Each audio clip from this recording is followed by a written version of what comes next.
I'm Joshua Bardwell, and you're going to learn something today. Today is a very, very special day for me, and I want to invite you to come along as I build my very first 3-inch quadcopter.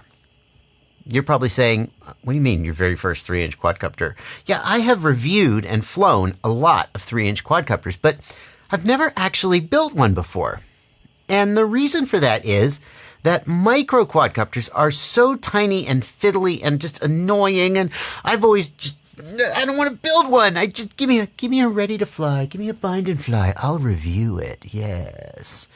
But I have been talking to Aaron Ciotti and some other guys who are very, very passionate about micros, and they have convinced me that you can build one that'll fly much better than if you just buy a ready to fly. So, is that true? Let's find out.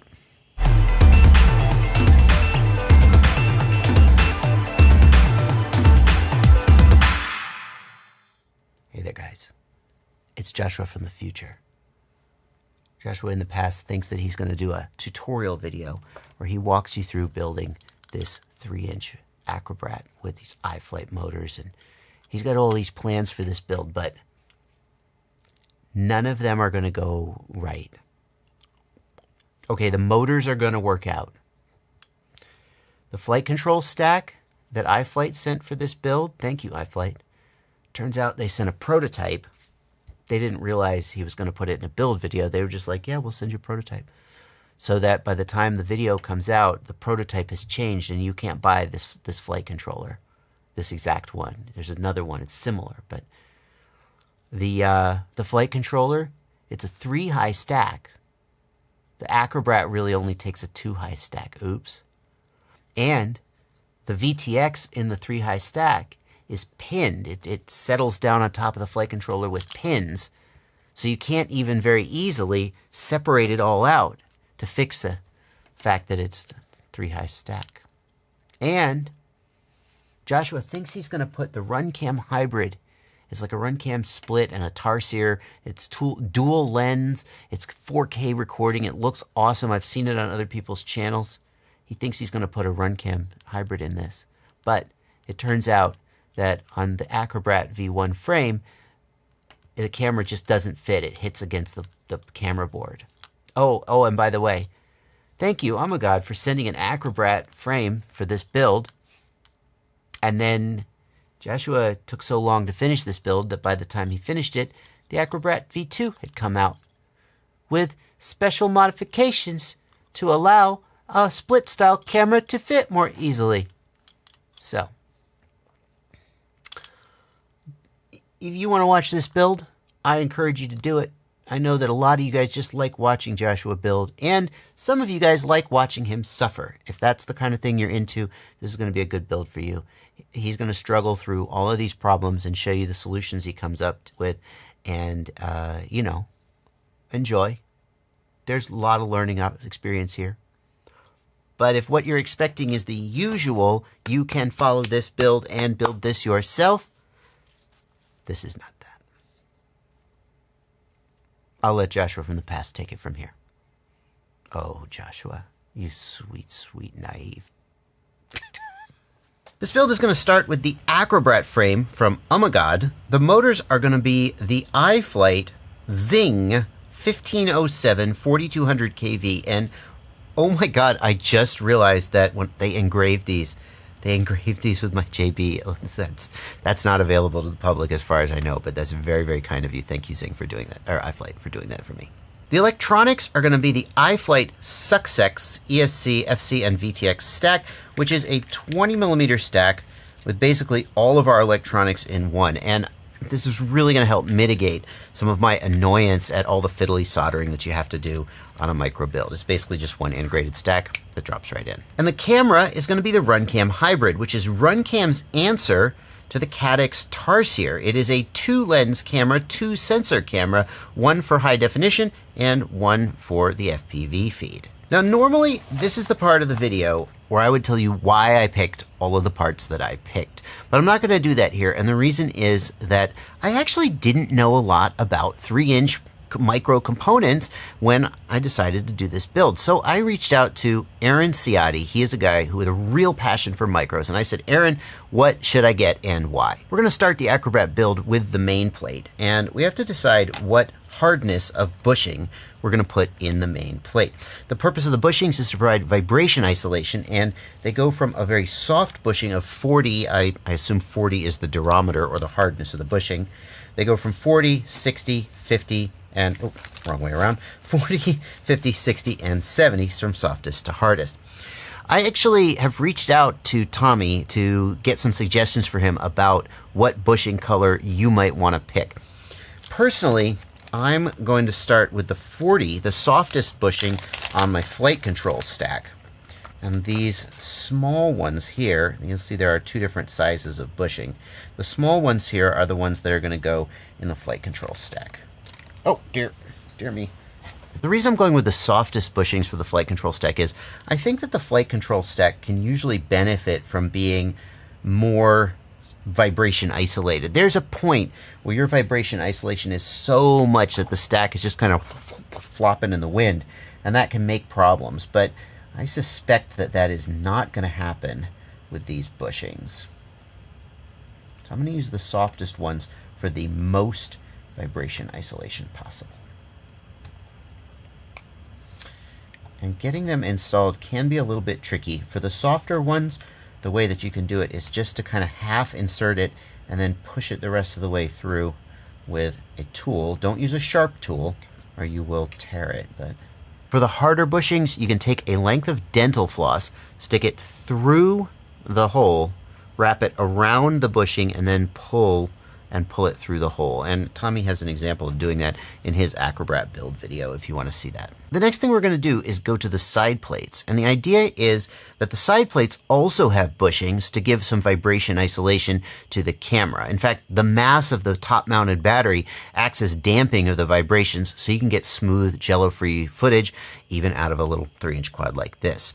And the stiffness of bushing that you choose for the side plates will vary. I asked Tommy what he recommended for me, and he suggested the whites. He said basically just start with the softest ones and work your way up if you have issues. In his build video for the Acrobrat, he says he uses the black ones because he flies somewhere where it's really hot, and they tend to soften up when they are hot. And he said if you lived somewhere where it's really cold, you might want to use the whites. Nevertheless, even though I live somewhere where it's hot, he said, yeah, just start with the white ones, and then if that's not giving you good results, maybe switch it around. So that's what I'm going to do. That's what he said. That's what I'm going to do. It's a little tricky to get these installed. The white ones are easier than any of the others because they're the softest. You may find yourself needing to do the dental floss trick in order to get them fully installed. And when you do install them, make sure they are the right way around. They may go in a little bit sideways, and you may have to twist them around. Next, we're going to install the motors, and we've got these screws which came with the Zing motors, and it would be really great if they were the right size for this frame. But I'm worried that they're not going to be. What I'm looking at is how far up past the motor base the screw is going to extend. Yeah, that is a worry, because if the screw extends so far past the motor base that it touches the windings, that'll damage the motor. These seem to have been made for either a thicker base, or maybe they're intended for a motor with some 3D printed parts. I just am really concerned about how far that sticks through, especially right here where this wire comes out of the motor. I think that's going to touch the winding. I think that's going to make a problem for us. Looking really carefully here, and it does extend way past, but it doesn't touch the windings. And if I'm really careful, the screw won't cut into the wire. The wire does have sheathing here. I guess I'm going to use these screws because I don't know if I have a lot of other options at this point, but I wish the screws were about 2 millimeters shorter for this particular build. So here we're okay. It's not even close to touching the windings. I just looked carefully and I can totally see where it dug in right there. We're not going to do that. That's going to bite us in the ass later. So what I'm going to do is I'm going to use I'm going to use the provided screws with the motors for these outer two positions. These two positions, because we have plenty of clearance here. But I'm going to use a shorter screw for this inner position. I'm just going to get this. I have a set of, these are M2 screws. I'm just going to use a shorter screw for that position. I'm not going to take a chance on cutting into that wire and ruining the motor. Imagine any, especially a 3-inch frame, being so thick as to, I mean, it'd have to be like a 5mm bottom plate. There aren't very many 3-inch frames with a thick bottom plate like that, are there? So maybe they're assuming that you've got some 3D printed bumper or something on the outside. If that was the case, then this would make total sense. The bottom line is this.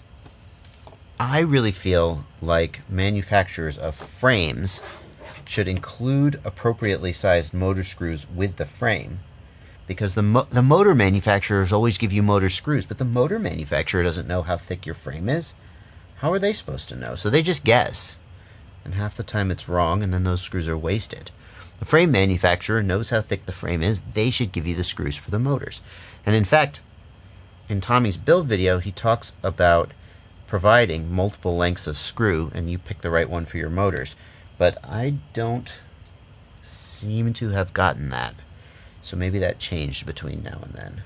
So here is the build as it currently stands, with the motors installed with only the two outer screws. And what you're going to want to do is you're going to want to go, I go on Amazon and buy an M2 screw assortment. It'll have screws in length from 4mm to 20mm sometimes. I'll put a link to a screw assortment down. You know what? Actually, no. My website, www.fpvknowitall.com, has my ultimate FPV shopping list, which is all of the products that I recommend. I'll put a link to that in the video description. Actually, it's in all of my videos. And that has a link to the M2 screw assortment that I recommend, along with a whole bunch of other stuff that might help you out. So go check that out. And you're going to need the appropriate length of M2 screw to just barely go up into the motor base, but not cut into the wire. Good luck. Next, we're going to crack open the electronics stack, and we're going to take out the flight controller and VTX and set that aside, because the ESC is what we want. Next, we come to the placement of the flight controller and the ESC, and here things get a little tricky, because if I stack them as the sort of manufacturer intends, what I want you to see is this frame is not going to be high enough, right? Here's the stack, and that's how they stack up, and you can see that they will be right up underneath this plate, and that's just not going to work. But don't worry, Ummagawd has thought of this and given us 1, 2, 3 sets of 20mm mounting holes. So we can actually mount these things front to back of each other. And then the question goes, well, where are we going to want to put them? And you might think, well, obviously the flight controller needs to be in the center of mass, but it actually doesn't. Having the flight controller not at the center of mass has really no effect on flight, except if you are in auto level mode. It can have a tiny effect, but we're not going to be flying this in auto level mode, and the effect is really tiny. I do think I want this centralized because it's going to make it easier to solder up the receiver and get the camera connected to it. I guess that means we're going to put the ESC in the back, and the camera board is also 20mm, and it's going to go in the front. And that's, I think, how we're going to wire it up. Next problem we're going to have to solve is that these iFlight boards come sized for M3 screws, but the frame is drilled for M2 screws. And neither one of them is wrong here.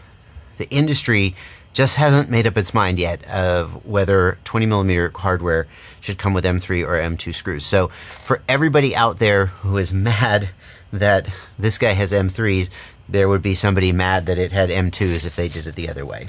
Since the frame will only accept M2 hardware, we have to use M2 hardware, or we could theoretically drill out the frame, I guess, but I don't think that's the right way to go. I have, like I said before, an assortment of M2 hardware, and I'm going to just basically use it through the M3 holes and screw down the screws and cross my fingers. What I need to see is that this nut's not just going to pull right through here as I tighten this down. And it seems like it's not. In fact, I'm getting a fair amount of compression there on that bushing without it actually letting go. So, all right, that's what we're going to do. Next, I'm going to install the flight controller and the video transmitter in the middle position. And again, I've gone back to my M2 screw assortment for my longest length of M2 screw, and it's, you can see, just barely long enough to get on there, but it is long enough. And by the way, when you install the flight controller, make sure you do it with the USB port facing the left side and the MMCX connector on the VTX facing the back. The flight controller does need to face forward.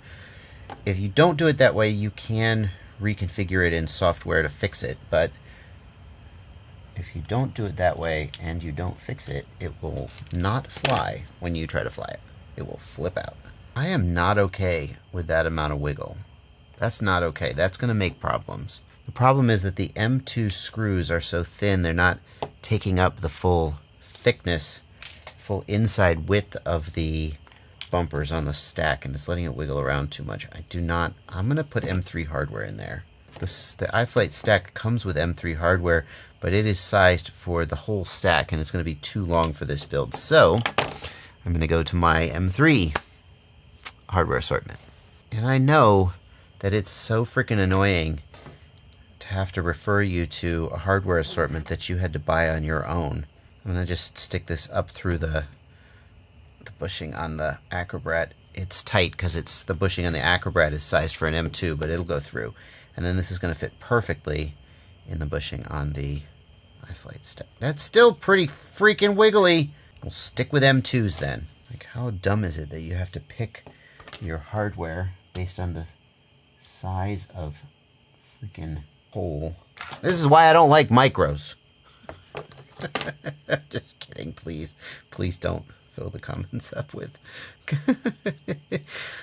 Like, really, guys? So when I'm picking my flight controller, do I have to go, oh, this is the perfect flight controller for my 3-inch build? Oh, but it's got M3 bushings and my stack is sized for M2. Well, I guess I'll use something else. Oh, I know. If you only had a 3D printer, Joshua, you could just print a different size. Yes, I could, but I don't, and neither do a zillion other people out there who are following along. Is the answer? Here's the answer. Manufacturers, iFlight, talking to you. Maybe the answer is to include with the boards both M3 and, so you drill the flight controller for M3, but you include with the boards both M3 and M2 sized rubber bumpers. For all I know, they did that. No, I don't think they did. So now we have the flight controller, VTX, and the ESC installed on the main plate. And at this point, the next thing I'm going to do is solder up the ESC wires. It's totally symmetrical, isn't it? Way to go, Tommy. That's smart. Now, soldering is a skill all of its own, and one of the most controversial aspects of soldering is not the question of leaded versus unleaded solder, or 60-40 versus 63-37, but how to pronounce the word solder. You see, here in America, we say solder. And in other places in the world, they say solder.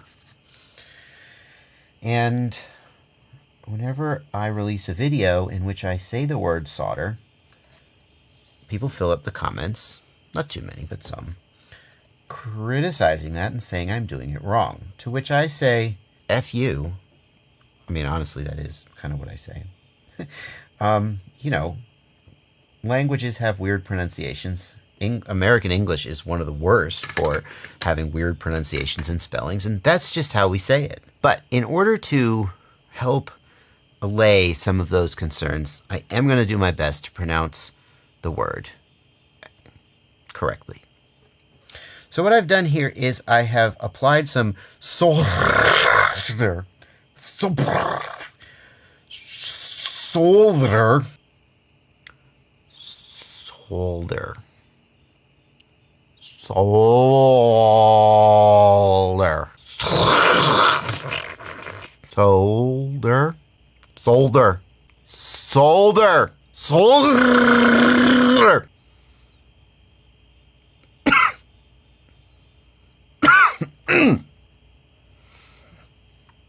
solder to these pads.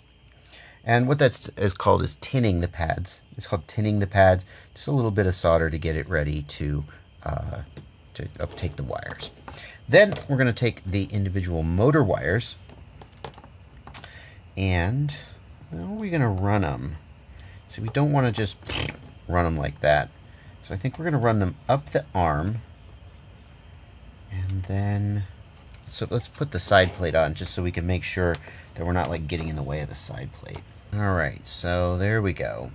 I've got these front wires run underneath the flight controller and out the back here. Next I'm going to add some fresh solder to the tips of the wires here. And even though they come from the factory with a small amount of solder on them, adding some fresh solder is a good idea. The solder used in the factory is usually lead free and doesn't flow very well. This solder has lead in it and will help it flow. We're also going to add some flux. This is a flux pen from SRA Solder, and this is on my Ultimate FPV shopping list. Liquid flux really helps your joints be better. It will make you into a better solderer. So we're just going to apply a little bit of flux there, and then we're going to solder up these wires. And I am going to solder the wires 1, 2, 3, 1, 2, 3, left to right. I did pull these wires through, carefully maintaining their order, but you don't have to worry about that. The wires actually, there's no like positive, negative, A, B, C. The wires can be soldered up any which way. It will affect which direction the motor spins, but we can actually fix that later, so it doesn't actually matter. Just solder the 3 wires from the front left motor to the front left 3 solder pads.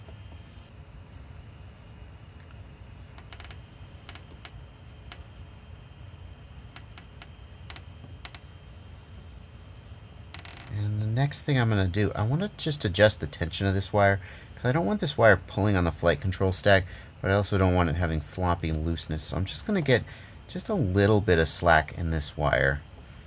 I'm going to flatten them out, and I'm going to add a zip tie. It just helps keep everything neat and out of the way. Okay, so then I'm going to go ahead and solder up the front left motor to these 3 motor pads, the back right to these 3, and the back, or the back left, then the back right to these 3. For the rear motors, I am having to shorten up the wires a little bit just to keep things neat.